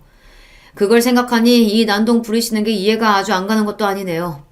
참 딱하게 되셨어요, 형님. 아, 이제 제부랑 갈라서 할 거니 형님도 아닌가? 무슨, 너 같은 놈이 200억이 가당키나 해? 남편 말에 경악해서 빽 소리를 지른 형부가 싸늘한 표정으로 자신을 쏘아보는 우리 친정 식구들 반응에 남편 말이 허풍이 아님을 깨달은 모양이었습니다. 아니, 나한테 분명 회사원이라고. 회사원도 회사원 나름이지. 지금 우리 다니는 이 회사가 우리 시댁 회사예요. 이 사람이랑 아버지가 같이 키운 회사라고. 이 노력도 없이 남의 등이나 쳐먹으려고 하는 빈대 같은 새끼야. 앞서 언급한 제 직장인 스포츠 에이전시의 설립자가 저희 시아버지십니다. 남편은 평사원부터 차근차근 업무를 배워 경력을 쌓고 있었고요. 아니, 처음부터 내가 알았으면 그랬겠냐고. 아니, 말을 해줘야 알지. 내 집에 돈이 있는 걸 내가 왜 위주할 고주할 당신한테 보고해야 합니까? 그리고 돈 없는 사람이면 당연히 깔봐도 되는 거예요? 이 사람이 참 안 되겠네. 저 인간이랑 더 말 섞을 거 없어요, 제부. 나 때문에 괜히 우리 제부가 못 볼 꼴 보게 됐네. 내가 따로 자리 만들어서 제대로 사과할 테니까 오늘은 재영이랑 이만 들어가세요, 제부. 오늘은 내가 저 인간이랑 결판을 내야겠으니까. 잘못했다며 제발 이혼만은 다시 생각해달라며 울고 짜고 쌩 난리를 피우는 형부놈을 뒤로하고 저희 부부는 그 자리를 빠져나왔습니다. 언니 말 맞다나 평생 겪을 일 없는 봉변을 당한 남편한테 미안해 죽을 것만 같았어요. 그럼에도 별거 아니라는 듯 웃어넘기는 남편이었습니다. 그럴 거 없어. 저런 인간들 어디 한 줄도 아니고 자기 가진 게 제일인 줄 아는 놈들이 천지지. 세상 무서운 줄 모르고 말이야. 그치? 세상 무서운 줄 모르던 형부놈의 업보는 이제부터 시작이었습니다. 언니도 그동안 여간 속을 썩은 게 아니었는지 아주 벼르고 벼른 모양이었어요. 저희 언니 직업이 뭔지 아시죠? 언니는 본인 인맥을 총동원해서 아주 무시무시한 이혼 소송단을 꾸렸습니다. 자력으로 제 병원 열 능력도 없는 일개 의사가 감당할 수 있는 수준이 아니었죠. 언니 인맥으로 개원에 도움을 줬던 사람들도 이혼 소식에 다들 발을 빼는 바람에 당장 형부가 막아야 할 빚이 막대했습니다. 당연히 개원은 물 건너갔죠. 원래 사람은 아예 가지지 못한 것보다 목표를 목전에 두고 좌절당하면 더 미치는 법 아닙니까? 뒤늦게 수습을 해보겠다고 저희 친정 식구들한테 제발 언니 좀 설득해달라고 무릎이 닳도록 빌고 다녔어요. 하지만 저희가 미쳤다고 언니 두고 그놈 편을 들어주겠어요. 특히나 저는 형부놈 무릎이 다 닳아버려도 동정심 한 톨 들지 않았습니다. 내 남편 그렇게 개무시하고 갈시할 땐 언제고 이제 와서 여기서 추태야? 우리가 용서해준다고 한들 언니가 마음 돌릴 일도 없겠지만 감히 내 남편 함부로 대하고 내 용서를 바래? 이 뻔뻔한 놈아? 쌀쌀해진 날씨에도 아랑곳하지 않고 물 한 바가지를 끼얹어 눈물 내쫓은 제 속이 얼마나 시원했는지 모릅니다. 남편도 굳이 말리지 않고 그 광경을 구경했어요. 이제 속이 좀 후련해? 살짝 풀리는 것도 같네. 뺨까지 한 대 올려 붙여줬으면 금상첨화였을 텐데. 지저분하게 들러붙는 전 남편 깔끔하게 해치운 언니는 다시금 화려한 싱글이 되었습니다. 괜히 언니 결혼의 불화에 도화선이 된 건 아닌가 걱정하는 제게 도리어 언니가 말했습니다. 아니다 싶을 땐 하루라도 빨리 발 빼는 게 인생 덜 낭비하는 거야. 그 머저리 안 보고 사니 속이 다 시원하다야. 여전히 언니다운 당당한 태도였습니다. 언니가 그렇다면 그런 거니 저도 괜한 걱정은 하지 않기로 했어요. 그렇게 저희 집안에 분란만 일으키던 형부놈 치우고 다시금 가족 간의 평화를 되찾게 되었습니다. 요즘엔 자기 후배들 병원에 몇 달씩 페이닥터로 돌고 있다는데 뭐 어찌 살든 저는 더는 관심 없네요. 오늘 제가 들려드릴 이야기는 여기까지예요. 제 이야기 끝까지 들어주셔서 감사합니다. 안녕하세요. 저는 우리나라 말에 정말 다채로운 표현이 많다고 생각하는데 그 중에서도 콩깍지가 씌었다는 표현이 신기하다고 생각해요. 이성에게 홀딱 빠져서 똥인지 된장인지 물불 못 가리는 상태를 어쩜 그렇게 표현을 잘했을까 싶어요. 네, 제가 바로 헛된 콩깍지가 씌었던 사람입니다. 저는 3남매 집안의 장녀고요. 밑으로만 남동생들만 있어요. 철이 든 시절 이후로는 제가 동생들을 꽉 잡고 살았습니다. 아들들에게 밀려서 차별당하고 서럽게 큰 딸, 이런 건 저에게 해당이 안 됐어요. 저는 어렸을 때부터 기질 자체가 무척 씩씩한 아이였거든요. 단지 장녀의 책임감 같은 건 저도 해당이 되더군요. 저부터 모범을 보이고 잘해야 부모님이 힘들지 않으실 거라는 투철한 효심이 있었습니다. 나약한 소리는 옛날부터 할 줄은 몰랐고요. 군말 없이 해내는 스타일이었어요. 동생들은 이런 저를 질투하면서도 인정해왔고요. 저 같은 여자가 만날 남자 어떤 유형일 것 같으신가요? 적어도 저보다 잘난 남자, 능력 있고 책임감 넘치고 그런 남자를 저 같은 여자가 만날 것만 같으시죠? 남편은 슬프게도 한량에 가까웠어요. 어쩌다가 코가 꿰었는지는 묻지 말아주세요. 콩깍지가 씌었다는 말로 모든 걸 설명할 수 있으니까요. 제가 결혼하겠다고 하니까 부모님은 굉장히 당황스러워 하시면서도 차마 사위감이 별로다라는 말을 입 밖으로 못 내셔서 입술만 움찔움찔 하셨어요. 저는 그걸 눈치챘음에도 괜히 모른 척 했었죠. 그래. 우리 노우리가 어련히 알아서 자기 신랑감을 잘 골랐을까? 그렇지 여보? 우리는 그냥 믿고 응원해주면 되는 것 같지? 맞아요. 우리 딸이 언제 우리를 실망시키는 걸 본 적이 있어요? 언제나 자기 동생들에게 귀감이 되는 누나였잖아요. 결혼하겠다는 이야기가 갑작스럽게 들리는 건 맞지만 알아서 잘해 나갈 거라고 믿어요. 부모님은 그런 대화를 나누시며 아쉽다는 눈빛을 하고 계셨으나 저는 속으로 행복하게 사는 것으로 증명해 보이겠다는 다짐만 하고 있었습니다. 제 친정은 이렇게 금세 일단락이 되었는데 시댁 쪽은 어땠을까요? 황당함이 아주 이만저만도 아니었습니다. 시어머니께서는 어디서인가 궁합을 받아왔다며 저에게 웬 종이 쪼가리를 내미시더니 고개를 절레절레 저으셨어요. 결혼하겠다고 인사를 드린 이후로 처음 따로 뵙는 자리였습니다. 우리 아들하고의 궁합이 썩 좋지가 않구나. 이 결혼 쉽게 승낙할 게 아니야. 네? 갑자기 그게 무슨 말씀이세요? 저번에 제가 찾아뵙고 인사를 드렸을 때는 반갑다고 환영한다고 앞으로 잘 살라고 그런 말씀만 하셨었잖아요. 이건 살짝 조심스러운 부분이긴 하지만 그때 분명히 성혁 씨가 전에 만났던 여자보다 제가 훨씬 나아서 기쁘다고 하시는 소리도 제가 들었던걸요? 그건 사실이긴 해. 우리 아들이 워낙 착하고 마음씨가 여린데 그걸 이용한 못된 여자가 하나 있었거든. 어디 감히 미혼모 주제에 우리 아들을 넘봐? 절대 안 될 일이지. 그래서 내가 용을 쓰고 잘 갈라놓기는 했는데 그 못된 미혼모보다야 네가 수백 배는 훨씬 더 낫긴 한데 궁합이 별로라고 딱 나오니까 내가 심란할 수밖에 없구나. 결혼을 시켜도 될지 모르겠어. 앞만 봐도 불안해. 성혁 씨는 궁합 같은 거 전혀 안 믿는 사람인 것 같던데요.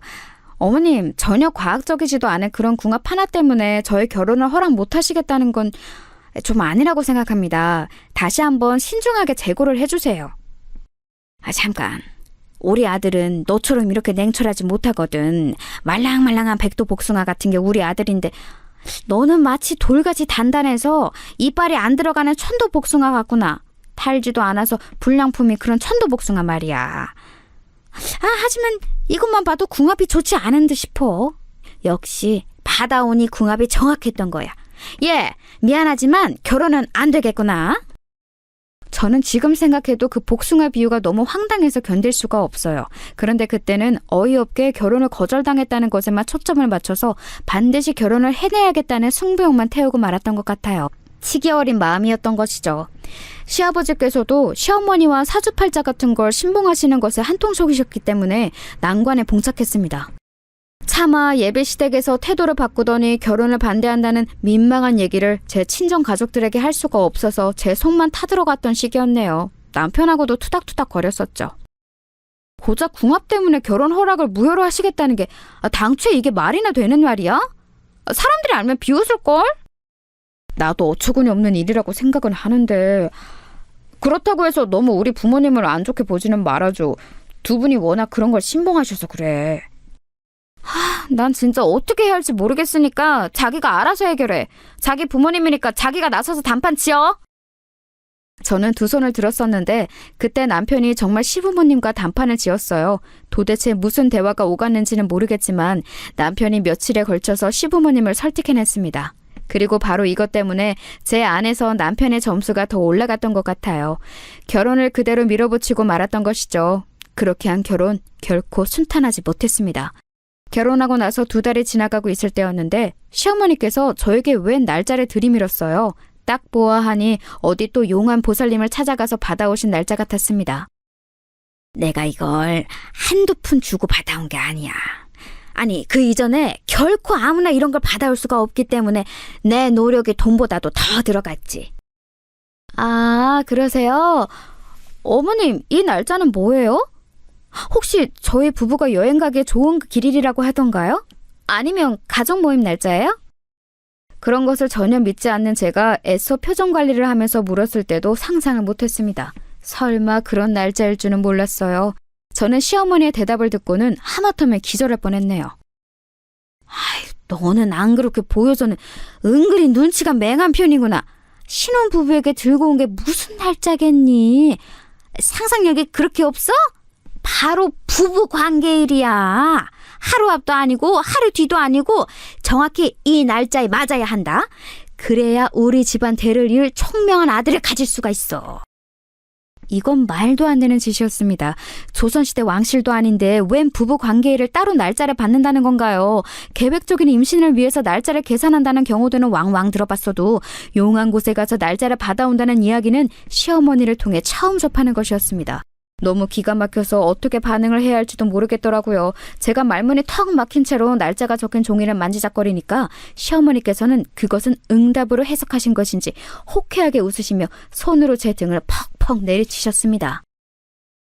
아유, 몸에 좋은 거 많이 챙겨 먹고 그래야 건강한 떡두꺼비 같은 아들을 스풍 둘셋 낳을 거 아니니. 참, 몸에 좋은 거 챙겨 먹을 때 우리 아들도 챙겨주는 거 잊으면 안 된다.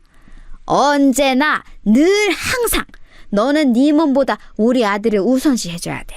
내가 차별하라고 이러는 건 아니고 우리 보살님이 며느리의 기가 강하기 때문에 그 기를 꺾고 아들의 기를 살려야 부부가 오래간다.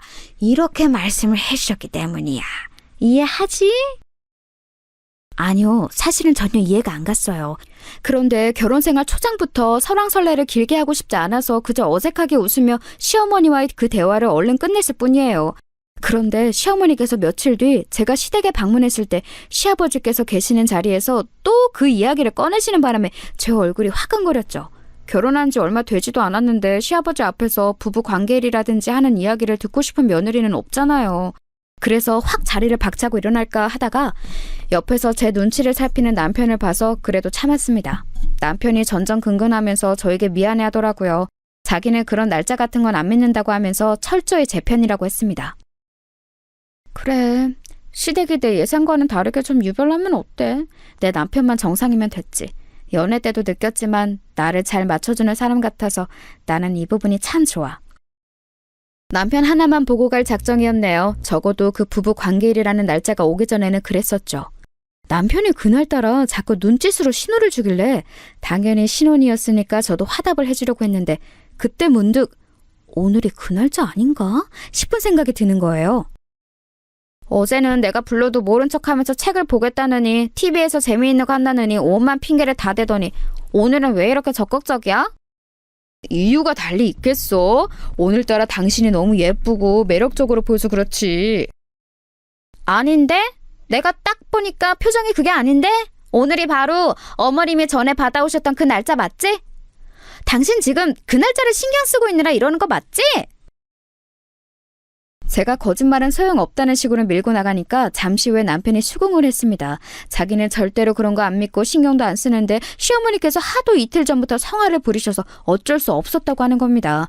그러면서 덧붙이는 말이 자기는 저를 지키기 위해서 시어머니의 잔소리를 혼자 다 상대했다고 그랬어요. 일하는 와중에도 시어머니의 전화가 자꾸 왔었고 어쩔 수 없이 그 날짜에 지키겠다고 확답을 했다는 거예요. 대신 저를 귀찮게 하지 말아달라고 귀찮고 번거로운 건 다 자기가 지고 가겠다고 시어머니께 그렇게 말씀드렸다고 했습니다. 그건 꽤 가상한 발언 아닌가요? 점수 딸 만한 요소였죠. 하지만 저는 보고 말았습니다. 남편이 씻는 동안 이상하게 저는 남편의 휴대폰을 보고 싶더라고요. 비밀번호가 걸려 있었지만 저는 그동안 아닌 척하면서 곁눈질로 남편의 휴대폰 하는 걸 봤었기 때문에 비밀번호가 뭔지 속으로는 알고 있었어요. 이때 처음 사용해보게 된 거였죠. 그리고 통화 목록을 봤을 때 시어머니와 근무 중에 통화한 적이 최근에 단 한 차례도 없었다는 걸 알아냈어요. 끽해야 문자만 몇 통 주고받았던데 그마저도 시어머니께서 안부를 물으시거나 잔소리를 하시는 것에 대해 남편이 굉장히 귀찮다는 듯 단답으로 쳐낸 게 다였어요. 그래 놓고서는 저에게 자기 아내를 위해 결혼 초장부터 모친과 맞서는 남자인 척 굴었다니 진심으로 황당했습니다. 그런데 와중에 더 기가 막혔던 건 남편이 시어머니께 웬 허세를 떨고 있었다는 거예요. 약간 문장에 긴 문자가 있길래 무심코 확인했더니 시어머니께서 며느리의 기가 세서 불안하다고 하시며 보살내미지 뭔지 아는 사람이 했다는 말을 들먹이셨는데 거기다 대고 남편이 이런 식으로 반응을 했더라고요. 노을이는 내가 꽉 잡고 있으니까 괜한 걱정하지 마. 엄마, 걔가 겉으로만 강한 척하는 거고 집에서는 찍소리도 못해. 내가 씻고 나오면 욕실 앞에서 무릎 꿇고 수건대령 하는데 내가 이 정도야. 어이가 없어도 너무 없었죠. 제가 친정 집안에서 남동생 때 꽉 잡고 산 누나였는데 이런 저에게 뭐가 어쩌고 저쩌요? 저는 그 휴대폰을 든 채로 가만히 욕실 앞에 서 있었습니다. 그리고 남편이 골 씻고 나왔을 때 그 문자의 화면을 눈앞에 들이밀었어요. 휴대폰 액정이 커져 있길래 무심코 봤다는 짧은 거짓 핑계를 댄 뒤 말입니다. 어리둥절해하던 남편은 상황 파악을 마치고서는 아연실색이 되었죠. 그리고 어떻게 했던 줄 아세요? 가타부타 말도 않고 제 앞에서 무작정 무릎을 또 꿇었습니다. 본인 모친에게 허세를 떨었던 내용 그대로 본인이 행하게 될 줄은 몰랐을 테지요. 시어머니께 기세등등한 남편인 척 굴고 싶어서 그런 허세를 떨었다고 했습니다. 제 이미지를 멋대로 깎아먹고 있었던 것 같아서 저는 기분이 나쁘긴 했지만 남편이 곧장 무릎을 꿇으니까 솔직히 할 말이 없었어요. 여기서 더 화를 내면 되려 제가 예민한 사람이 될 것만 같은 느낌? 그런 게 있었습니다. 아무래도 신혼이었으니까요. 저는 남편에게 앞으로는 그러지 말라고 했고 휴대폰을 멋대로 봐서 미안하다고 저 또한 사과를 하였습니다.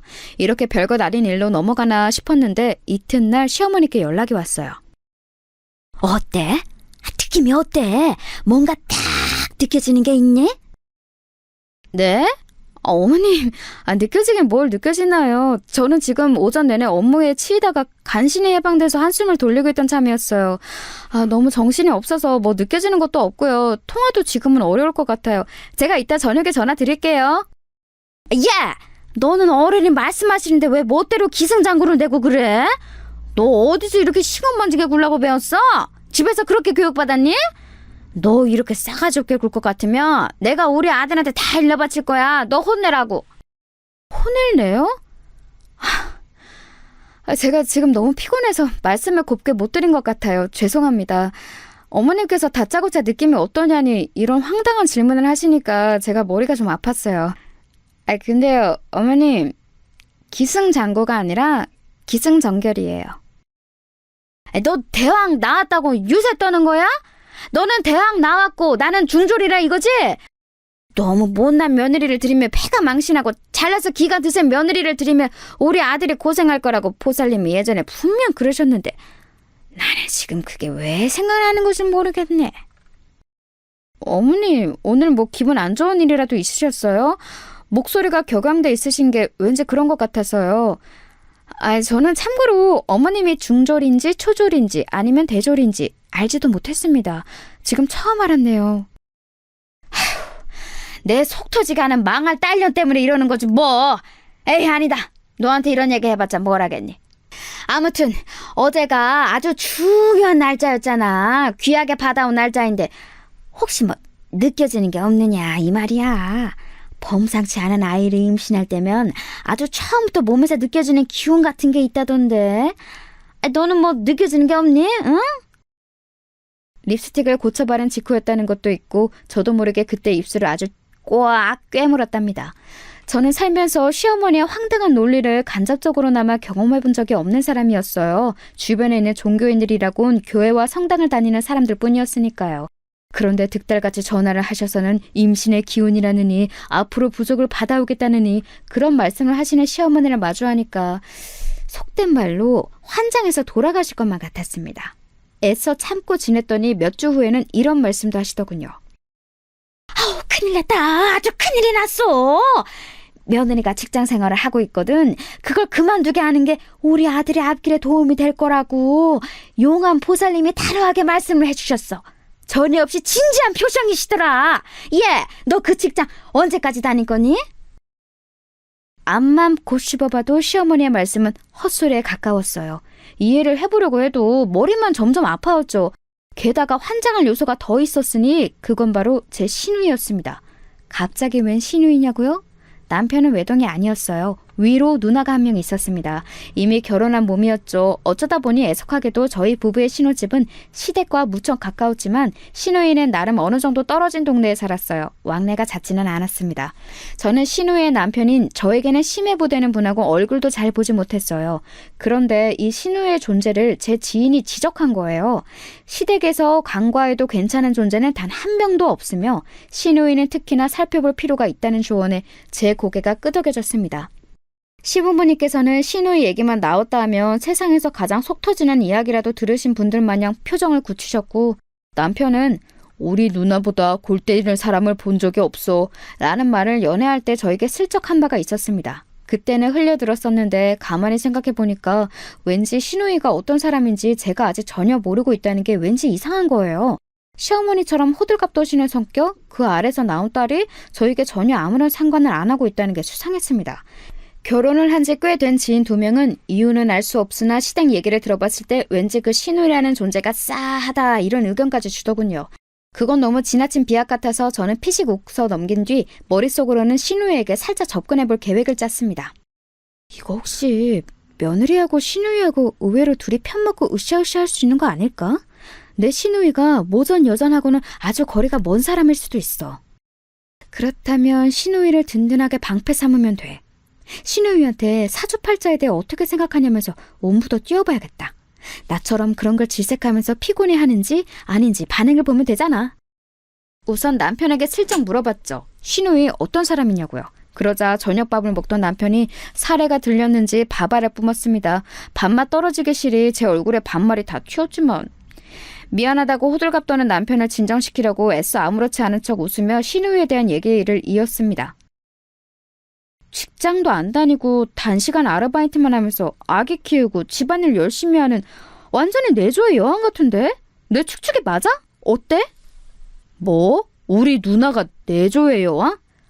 그래, 당신 좋을 대로 생각해. 따지고 보면 내조의 여왕이 못 될 이유도 없지. 그런데 나는 아무튼 당신이 우리 누나하고 가까워지지 않았으면 좋겠어. 나한테는 친누나지만 당신에게는 시누이잖아. 거꾸로 올 수 있는 관계인데 굳이 힘들게 노력하지 않아도 돼. 언뜻 보면 저를 배려해주는 만점짜리 남편의 답변 같았지만 저는 이리저리 흔들리는 남편의 눈동자를 봐버린 뒤였습니다. 맞벌이 부모님 아래서 남동생 둘을 돌보며 산 제가 오지랖이 결코 적은 유형일 수는 없었죠. 무대포 같은 기질도 꽤 있었고요. 그래서 신우이에게 스리슬쩍 연락을 해봤습니다. 은근슬쩍 시부모님의 사주팔자 미신맹신에 대해서 화두를 꺼내보았습니다. 그랬다가 제가 완전히 대화를 낚았어요. 아, 몰라. 짜증나 죽겠어. 예전에 무슨 철학관이며 점집이며 우리 엄마가 한창 호기심 가지고 지인분들과 다닐 때가 있었는데 그런 곳들이 하필 내 일을 잘 마치는 바람에 지금 이렇게 된 거잖아. 네? 형님 일이 잘 맞아떨어진 것을 계기로 어머님께서 그런 걸 맹신하시게 된 거였다고요? 헉, 형님의 사주풀이라도 기가 막히게 그런 곳에서 했었나 봐요? 아니면 미래 예견이라도 잘했던 걸까요? 아, 말도 마. 내가 빵에 들어갈 걸 대체 어떻게 하라는지 몰라. 나는 혹시 그런 곳에서 입을 나불거린 덕분에 내가 부정 타서 그렇게 된 건 아닐까 생각 중이야. 재수도 더럽게 없지. 하필 걸려서 빵에 들어갈 건 뭐람? 나는 갈 때보다도 더 흔들리는 사람이라서 결혼으로도 붙잡을 수가 없다고, 말년까지 복잡할 수밖에 없다고 그런 얘기도 우리 엄마가 들었었대. 그게 벌써 옛날에 들은 얘기인데도 아직까지 신경을 쓰신다니까. 저기 형님, 말씀 중에 죄송한데 빵이라뇨? 저희가 맛있게 먹는 밀가루로 만든 그 빵이 아니고 다른 빵 말씀하시는 거 맞죠? 내 정신 좀 봐. 어우, 갑자기 입이 트여서 별소리를 다 해버렸네. 이렇게 될까봐 나보고 이딴 소 철저히 하고 올케하고 친해지지 말라고 다들 그랬던 건데 큰일 났다. 올케, 나한테 아무 소리 못 들은 걸로 해주면 안 될까? 정신없이 중얼거리는 신우의 목소리에 제정신이 함께 아득해졌습니다. 어떻게 그걸 못 들은 걸로 할 수 있겠나요? 어느 정도의 수위여야 협의가 가능하죠. 그런데 빵이라뇨. 그건 감방, 즉 감옥을 뜻하는 것이었습니다. 제 신우이라는 사람이 감옥에 다녀온 범죄자였다니 상상도 못했던 이야기여서 헛웃음이 막 흘러나왔네요. 시부모님과 남편은 물론이고 기타 친척들까지 죄다 이 사실을 알고 있었지만 아무도 저에게 알려주지 않았다는 것에 묘한 배신감도 들었습니다. 즉시 남편을 족쳤죠. 저는 제가 속았고 우습게 여겨진 것 같아서 기분이 너무 더러웠어요. 그러자 남편은 또 무릎을 더 꿇었습니다. 심지어 제 얘기가 끝나기도 전에 일단 무릎을 더 꿇더군요. 지금 생각하면 이런 면모가 너무 웃긴 남자였던 것 같네요. 저는 이 남자처럼 무릎이 잘 꺾이는 사람은 보지를 못했습니다. 하지만 당시에는 무릎을 꿇으며 제 마음이 좀 약해졌던 것 같아요. 솔직히 살면서 무릎 꿇으며 용서를 비는 사람을 마주할 일이 몇 번이나 있겠어요? 평생 그런 경험을 못 해보는 사람이 훨씬 많을 거라고 생각해요. 그러니 제가 남편의 앞에서 화가 좀 수그러졌죠. 미안해. 우리 누나가 전과자라는 사실을 밝히며 당신처럼 멋진 여자를 놓칠까봐 그게 두려워서 치사하고 비겁하게 거짓말을 했어. 내가 미안해. 내가 죽일 놈이야. 나를 용서하지 않아도 좋아. 그런데 내가 당신을 절절하게 사랑하는 마음만큼은 알아줬으면 좋겠어. 울먹이면서 그렇게 말하는 남편에게 더 화를 내기도 못해서 신우이가 어쩌다가 전과자가 됐는지 그 얘기나 자세히 들어봤네요. 사기 사건에 엮였는데 공범으로 취급당해서 억울하게 실형 6개월을 살고 출소했다고 하더군요. 어떻게 보면 신우이도 불쌍한 피해자일 뿐이라면서 남편이 한숨을 크게 쉬었어요. 적극적으로 사기를 치려고 쳤던 게 아니라 사기꾼들에게 잘못 홀려서 잠깐 어울리다 보니 휘말렸다는 거였죠. 저는 고민하다가 누군가에게 상담을 요청했습니다. 평생을 혼자서도 잘해요 하면서 살아왔던 저였건만 결혼한 이후로 도저히 혼자서는 머리를 싸매봤자 답이 안 나오더라고요. 제가 연락한 상대는 바로 제 올케였어요. 제 바로 아래 남동생의 아내 말이에요. 저희 집은 둘째가 첫째보다 먼저 결혼한 경우랍니다. 제 신우이의 이야기를 해주니까 올케는 어처구니 없어 했어요. 그건 말도 안 돼요. 정말 결백한 상황이었다면 징역 6개월까지는 안 나왔을 것 같은데요. 특히나 초범이었다면 더 그랬을 거예요. 그런 상황이었는데 대한민국에서 집행유예가 아니라 실형구형이라고요? 에이, 그럴 리가 없죠. 그쵸? 올케도 그렇게 생각하죠? 와, 이제야 가슴이 뻥 뚫리는 기분이 드네. 나도 왠지 미심쩍은 느낌은 들었는데 시댁 사람들이 결백하다면서 딱 잡았다니까 내가 아리송해지더라고요. 진짜 억울한 상황이었을까 싶은 생각도 살짝 들었고. 잘 생각해보세요. 그 사기 범죄에 알고 끼어들었어도 문제, 모르고 끼어들었어도 문제예요. 알았다면 진짜 백의 사기꾼인 것이고요. 몰랐다면 지능 수준이 의심되는 거죠. 그런 지능이라면 다른 사고도 또 치고 살 수밖에 없으니 어느 쪽이든 골치 아파요. 그런데 그분 남편은 이런 거 다 아시고 결혼한 걸까요? 그럼 죄다 한 통속이라는 건가? 이제 보니까 심해부라는 분은 신우의 정가를 아는지 궁금해졌어요. 바로 얼마 뒤가 시댁에 1년에 몇 없는 제사였는데 그게 갑자기 반갑게 느껴지더라고요. 심해부를 만날 수 있으니까요.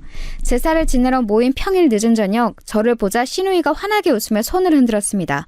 품에는 자기 어린 딸도 끼고 온 참이었죠. 이때 시조카가 아마 3살인가 그랬을 거예요. 전과 사실을 들켰음에도 저와 친해졌다고 생각한 것 때문인지 즐거워하는 신우에게 저도 마지못해 환한 미소를 지어주었네요. 다른 친척분들도 대거 참석하셨어요. 저는 눈치를 살피다가 왠지 혼자 동떨어져서 다가오지 마시오라는 기운을 내뿜고 있는 심해부에게 다가갔습니다. 그리고 제 휴대폰을 몰래 내밀었죠. 번호 좀 알려달라는 뜻이었습니다. 남편에게서 얻어내려고 했었는데 황당하게도 남편이 심해부 번호를 안 갖고 있다고 했었거든요.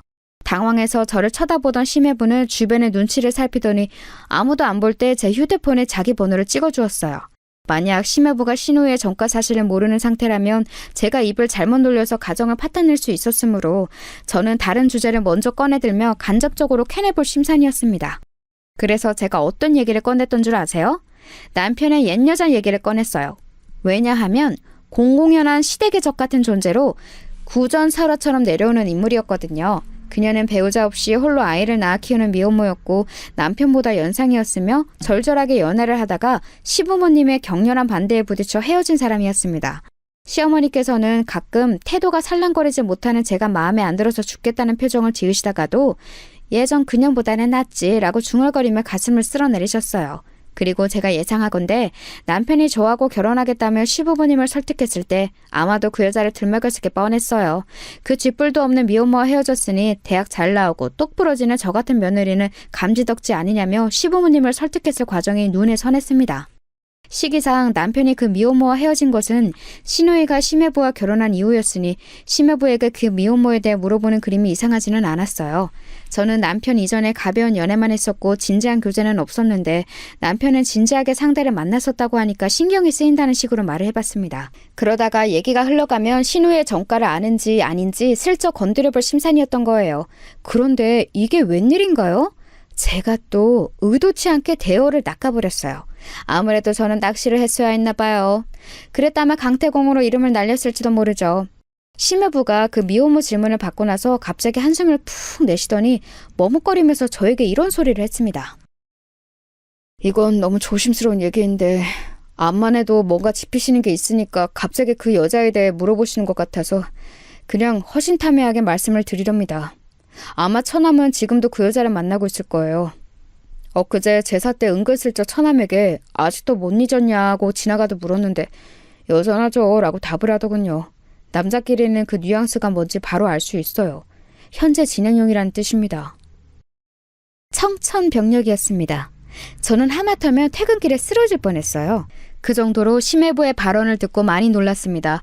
그렇게 놀랐다는 티를 내며 심해부가 입을 다물까봐 약간은 태어난 척을 했어요. 그랬더니 심해부가 한숨을 계속 쉬면서 자기 생각을 저에게 알려주더군요. 저하고 결혼할 때까지는 그 미혼모를 다시 안 만났을 텐데 왠지 결혼을 하고 나서 임무완수라는 심정으로 남편이 다시 그 미혼모와 만나기 시작했을 것 같다고 했어요. 시부모님의 눈을 완벽히 피하기 위함이었죠. 특히 시어머니께서 그 미혼모를 치가 떨리게 싫어하셔서 예전에 경기까지 일으키신 적 있다고 그랬습니다. 그 미혼모를 내쫓는 부적을 여러 장 받아오신 적도 있었다네요. 하지만 그럴수록 불타는 것이 로미오와 줄리엣의 사랑인 법이라며 심화부가 씁쓸한 말투를 저로 위로했습니다. 남편이 정말로 옛 연인과 바람을 피우는 것인지 아닌지 그 진위 여부를 확인하기도 전에 저는 당장 진이 빠져버렸죠. 저에게 이런 걸 왜 알려주시냐고 물었더니 신우이가 전과자였는데 모르고 결혼한 게 너무 억울해서 그 집안 사람들에게 속은 게 아직도 분하기 때문에 저에게 이런 사실을 밝히는 거라고 그랬습니다. 신우이가 전과자라는 걸 알았을 때 당장 이혼을 하려고 했는데 그때 마침 신우이가 임신을 한 게 밝혀진 거예요. 그래서 뱃속 아이 생각을 하며 이혼도 미뤘다고 했습니다. 신우이가 가정에 충실하면 잘 사는지 안 사는지 두고 보기로 한 거였죠. 그러다가 시간이 흘러서 현재가 된 거였고요. 여기까지 다 듣고 나니까 어안이 벙벙하더군요. 가볍게 내리는 눈송이를 맞으러 나갔다가 폭소를 맞아서 파묻힌 사람이 된 기분이었습니다. 제가 할 일의 순서는 정해져 있었어요. 남편에게서 진위 여부를 캐내는 것이었죠. 아니길 바랬습니다. 왜냐하면 아직 결혼한 지 1년도 안 채운 신혼이었고 남편이 저를 내내 속여왔다고 한다면 너무 비참할 것 같았고 저는 눈 시퍼렇게 뜨고 당해온 천하의 멍청이가 되고 싶지는 않았거든요.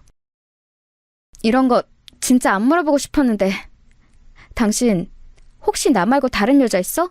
바람 피워? 어떻게 그런 소리를 해? 왜 갑자기 그런 걸 묻는 거야? 무슨 일이 있었어? 다짜고짜 나를 의심하니까 나는 너무 당황스러워. 지금 솔직히 말하면 용서해 줄 수도 있어. 아니, 그냥 나부터 까놓고 말할게. 나 사실은 당신이 바람난 거 알고 있었어. 최근에 눈치챘어. 당신 전에 만나던 그 여자를 만나고 있는 거지? 이미 다 알고 있고 증거까지 하나 잡아놓은 뒤니까 추하게 발뺌을 안 했으면 좋겠어. 그러면 나 진짜 당신에게 너무 실망할 것 같아. 저의 철면피 같은 대응 능력이 또 한 번 빛을 발하는 순간이었다고 평가하고 싶네요. 증거? 그런 거 없었어요. 제가 가지고 있는 건 심해부에 한숨 크게 적힌 추론이 전부였던 것을요. 하지만 저는 이미 눈치 다 챘고 증거까지 손에 넣은 척 굴었습니다. 진지하고 살벌한 표정을 지으며 애절한 눈빛까지 잊지 않았죠. 남편이 펄쩍 뛰면서 끝까지 아니라고 하면 내가 진짜 오해했나 보다 라며 사과를 정중하게 할 작정이었습니다.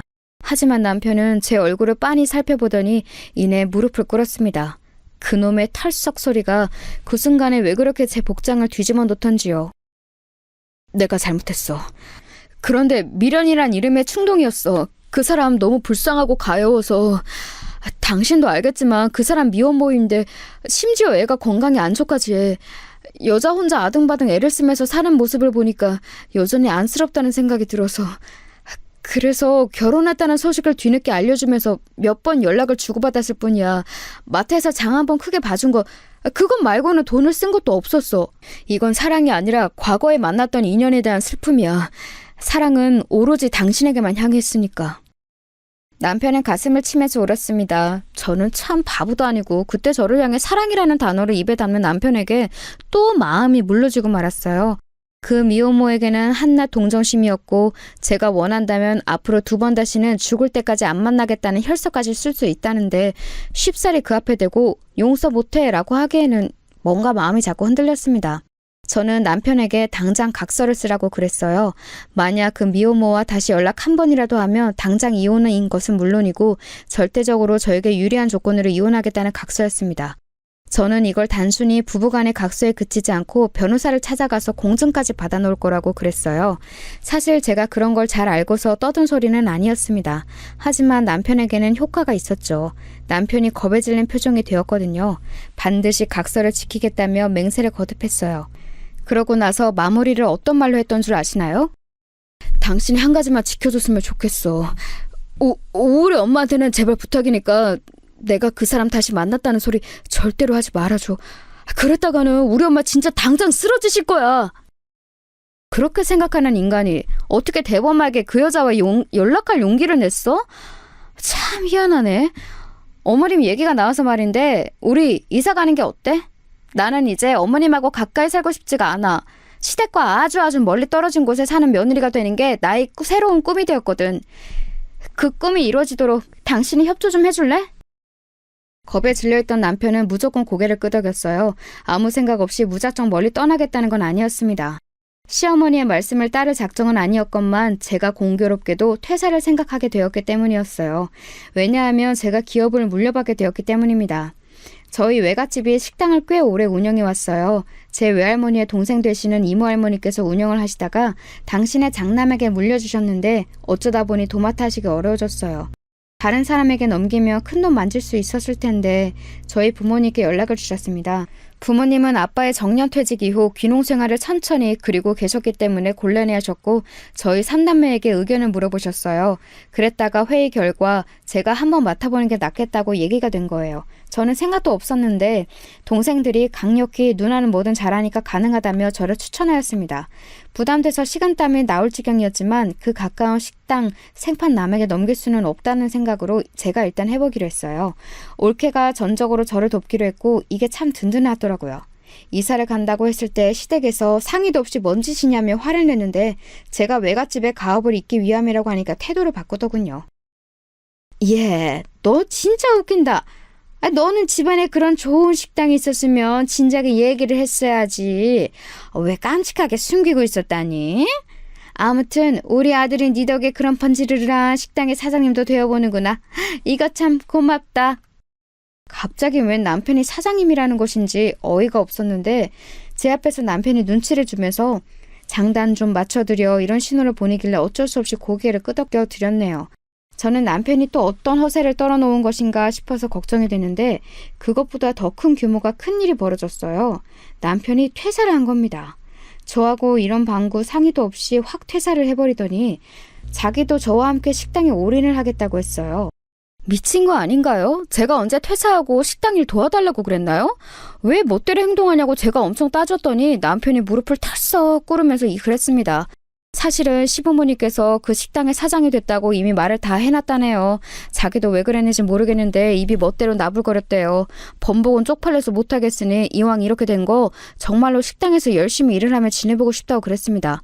식당을 맡게 된 기념으로 시댁 식구들이 우르르 몰려오기로 한 날이 잡혀 있었는데 그 날짜를 앞에 두고 남편이 얼른 퇴사를 한 것이었죠. 사장 됐다고 한 걸 증명하려고 말입니다. 기가 막혔네요. 그런데요, 시댁 식구들이 단체로 몰려온 그날 저는 시어머니와 결국 대판 싸우고 말았습니다. 사람들 다 있는 데에서 저보고 이번 달에 생리했냐? 임신은 아직이냐? 이런 소리를 크게 자꾸 물어보셨거든요. 피곤한 와중이었기에 제가 폭발한 거였죠. 왜요? 제 대답에 따라서 부족의 효험이 달라지나요? 또 보살님인지 뭔지 아는 거 찾아가서 돈 쓰시려고 그러죠? 어머님이 그런 것에 쏟아부으신 돈을 합치면 여기 식당 인수하실 수도 있겠는데요? 너 지금 태도가 왜 이따위야? 우리 아들 만나서 너는 앞길에 잘 풀리는 사주가 됐는데 고마움도 모르고 설쳐? 그러더니 시어머니께서 제 뺨을 세게 치셨어요. 모두가 보는 앞이었죠. 저는 맞아서 돌아간 고개 그대로 가만히 있었습니다. 일부러 그랬네요. 식당에 정막이 감돌았고 잠시 후 시어머니께서는 아차 하시면서 당황하셨지만 이미 늦은 뒤였습니다. 차라리 한 대 맞고 끊어낼 수 있으면 제가 이득이었죠. 앞으로 안 뵙고 지내고 싶어요. 어머님 아들만 만나시든지 말든지 하시고 저는 찾지 마세요. 여기도 오지 마세요. 오시면 무조건 쫓아낼 겁니다. 싸늘하게 말한 저에게 반박할 수 있는 사람은 없었죠. 그날 이후로 저는 사는 곳의 거리가 멀어졌을 뿐더러 왕래하거나 안부를 여쭈하는 책임감에서 벗어나게 되었습니다. 해방이었네요. 남편은 제 눈치를 살피며 중간에서 고군분투를 해댔고요. 그런데 갑작스러운 소식이 들려왔어요. 시누이 부부의 이혼이었습니다. 남편은 이유를 모르겠다고 그랬고 시누이의 짧은 통화에서 저에게 비련의 여주인공처럼 버림받았다고 말을 했어요. 저는 진짜 이유를 심해부를 통해 들을 수 있었죠. 아이가 아무리 봐도 저를 닮지 않아서 하기 싫은 의심을 쭉 해오고 있었는데 얼마 전에 유전자 검사를 받았어요. 그 결과는 보시다시피 이혼입니다. 애엄마는 알고 있었더군요. 심지어는 장인어른 장모님 모두 그 사실을 알고 계셨습니다. 정말 엄청난 집구석이에요. 조심하세요. 방심하면 안 됩니다. 와, 세상에 뭐 이런 일이 다 있나 싶었네요. 새삼 시댁이 엄청나다는 생각이 들었어요. 그러면서 저는 심해부의 조언을 뼈에 새기며 돈을 아주 알차게 쓰기로 결심했습니다. 흥신소에 의뢰해서 남편을 캐냈어요. 그러자 곧장 증거가 잡혔습니다. 남편은 결국 그 미혼모를 또 만나고 있었어요. 실망감도 안 들더라고요. 그저 제 자신이 너무 초라해진 것 같아서 그게 싫었을 뿐이죠. 남편은 또 제 앞에서 무릎을 꿇었어요. 진짜 꼴보기 싫더라고요. 소용없으니까 무조건 이혼하겠다고 부부 재산은 모두 제 것이니까 몸만 나가라고 그랬습니다. 남편은 울고불고 난리를 치다가 안 통할 것 같으니까 겸허히 현실을 받아들이더니 딱 한 가지 저에게 부탁을 해왔어요.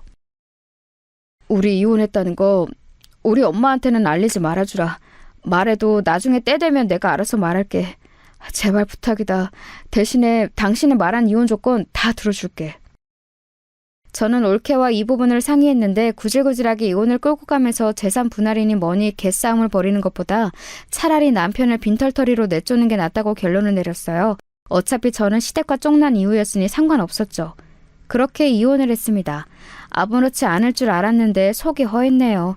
그래서 식당 운영에 더욱 박차를 가했어요. 제가 피와 땀을 쏟은 식당은 금세 강남 일대에서 천천히 쌓아온 명성 위에 제가 덧붙인 최고급 이미지라는 날개를 달고 더욱 잘 나가기 시작했습니다. 번호를 싹 다 차단한 시댁 식구들하고는 제가 아무런 접점도 없었지요. 그런데 시간이 꽤 흐른 어느 날이었습니다. 올케가 당황하면서 저한테 상세한 확인을 못하고 단체 예약을 받아보려는데 그게 아무래도 제 시어머니 같다고 말을 하는 겁니다. 이혼했으니 이제 전 시어머니였지만요. 아무튼 이미 예약을 받아버렸고 목전이었으니 그대로 진행하라고 그랬어요. 무슨 단체 예약인가 했더니만 동창회더라고요. 그분은 위풍당당하게 입장하셨습니다. 동창분들이 우아하시면서 자리에 앉으셨죠. 이런 최고급 한일주에서 동창회를 갖게 된다는 게 다들 즐거우신 듯했어요. 저도 이왕이면 그 즐거움 지켜드리고 싶었는데 그분이 저희 직원에게 사장 나오라 그래 라며 먼저 선을 넘으셨습니다. 얘들아, 여기가 내 며느리야. 바쁘다는 핑계로 얼굴을 안 비추는 얄미운 며느리인데 우리 아들이 자기 아내 혼내지 말라고 나한테 어찌나 그러던지. 우리 며느리는 자기가 결혼을 잘했다는 건 알고나 사는지 모르겠어. 우리 아들이 자기 아내 힘들까봐 나보고 여기 식당 오지 말라고 자꾸만 그랬는데 내가 동창회라는 행사를 두고 이런 식당을 모른 척 하는 건 아닌 것 같아서. 얘들아, 오늘 많이 먹어. 우리 아들이 여기 사장이니까 눈치 안 봐도 돼. 반찬 부족한 거 있으면 우리 며느리 불러다가 시키고. 너는 오랜만에 시어머니 뵈었으면 먼저 쪼르르 나와서 인사도 하고 그래야지. 언제까지 예전 일을 꽁에 있을 거야? 아유.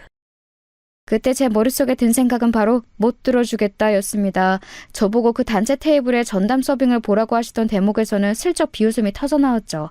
그런 저를 향해 눈빛이 불량하다며 질책을 시작하시려고 하길래 제가 결국은 진실을 외치고 말았습니다. 아들한테서 또 어떤 거짓 허세를 들으시고 지금 이러시는지는 모르겠는데요. 저기요. 죄송한데 저는 그 잘난 아들하고 이혼했어요. 이혼한 지 벌써 1년이거든요. 뭐라고? 이혼? 너 그게 무슨 말도 안 되는 소리야? 이혼이라니. 지난 주말에도 우리 아들이 너하고 등산을 갔다 왔다고 그랬는데? 너랑 손을 꼭 잡고 있는 사진도 나한테 보내줬어.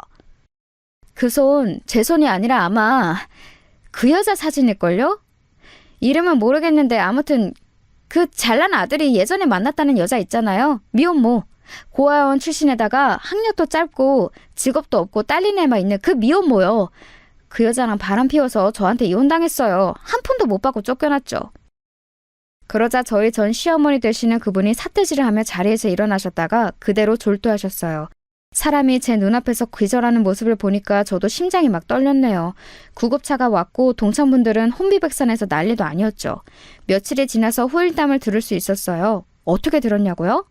모르는 번호로 자꾸 연락이 와서 받아보니까 전 신우이였습니다. 저에게 상황을 알려주고 싶어서 입이 근질거리는 바람에 다른 사람 휴대폰으로 연락을 했다고 그랬어요. 자기 번호는 차단당했으니까요. 와, 도대체 이토록 가벼운 뇌를 지닌 사람이 존재할 수가 있는 걸까 하는 근본적인 의문이 들었습니다. 아무튼 전 신우이가 알려준 내용은 이러했어요. 전 남편은 알고 보니 그 미혼모의 아이가 자기 아이라고 생각했기 때문에 인연을 끊지 못했다는 겁니다. 자기 아이를 외롭게 홀로 낳고 묵묵하게 키워온 미혼모에게 너무 미안한 죄책감이 들어서 그래왔던 것이죠. 그걸 알고서 전 시부모님 두 분이 거의 기절을 하셨다가 정신 차리고 유전자 검사를 했는데 웃긴 건 친자 불일치였다네요. 그래서 이번에는 전 남편이 거의 기절을 했죠. 미혼모가 철저하게 처연한 연기를 해온 것에 전 남편이 속아온 것이었습니다. 전 남편은 죽겠다고 난리를 쳤고 전 시어머니는 울부짖으며 집안의 부적들을 박박 찢어버렸대요. 그리고 저를 놓친 게 아까워 미치겠다고 하시며 가슴을 치셨다더군요. 이런 이야기를 신나서 떠드는 전 시누이 또한 저는 엄청난 인물이라고 생각을 했네요.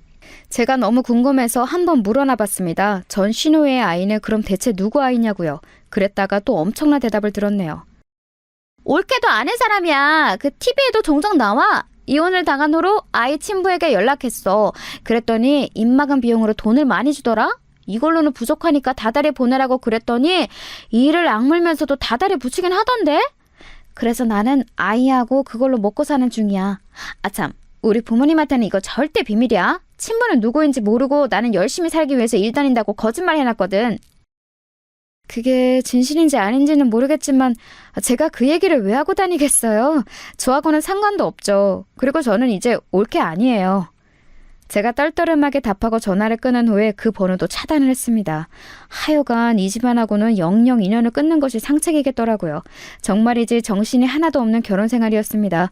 대체 어떻게 하면 그런 집안이 있을 수 있나 싶을 정도인데요. 그렇기에 지금 누리고 있는 안락함이 더 소중하게 느껴지는 걸지도 모르겠습니다.